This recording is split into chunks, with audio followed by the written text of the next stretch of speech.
Hi friends, welcome to my channel health recipe and beauty. ఈరోజు అయితే మంచి రెసిపీతో మీ ముందుకు వచ్చేసానండి. పరమన్నం పాలు విరగకుండా చాలా టేస్టీగా, చాలా సింపుల్గా ఏ విధంగా ప్రిపేర్ చేయాలో మీకు చూపిస్తున్నాను. ముందుగా అయితే కనుక 2 లీటర్స్ వరకు మిల్క్ని పాలనైతే తీసుకున్నానండి. చిక్కటి పాలను తీసుకుని రైస్ని 2 గంటల ముందు నేనైతే శుభ్రంగా కడిగేసి నానబెట్టేసుకున్నాను. బాగా నానిపోయాయి.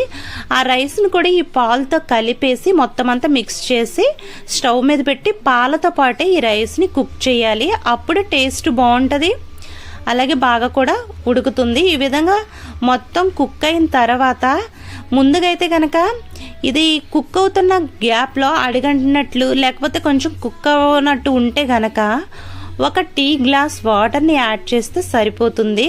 ఇలాగ వాటర్ని యాడ్ చేసుకుంటే, ఇలా కుక్ చేసుకుంటే మొత్తం మెత్తగా చక్కగా ఉడికిపోతుందండి. ఫైన్గా చూడండి, నేను చూపిస్తున్నాను. ఈ విధంగా టచ్ చేస్తే ఈ విధంగా ఉడకాలి. అప్పుడే టేస్ట్ కూడా చాలా బాగుంటుంది.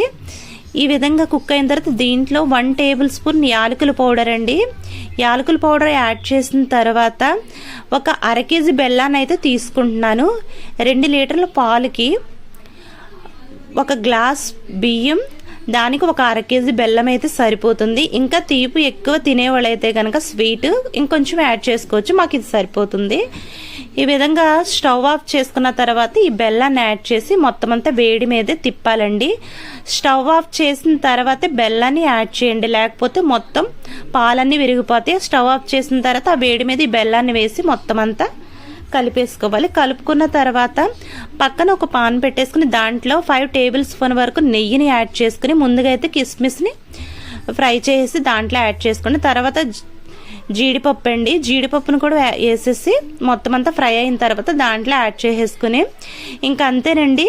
చాలా టేస్టీగా, చాలా సింపుల్గా, ఎంతో టేస్టీ అయినటువంటి పరమన్నం అయితే రెడీ అయిపోయింది. మీరు కూడా ట్రై చేయండి. మీకు ఏ విధంగా వచ్చిందని నాకు కామెంట్ చేయండి. ఈ కంటెంట్ కనుక మీకు నచ్చినట్లయితే దయచేసి లైక్ చేయండి, షేర్ చేయండి, సబ్స్క్రైబ్ చేయండి, పక్కన ఉన్నటువంటి బెల్ ఐకాన్ని క్లిక్ చేయండి. Thank you for watching.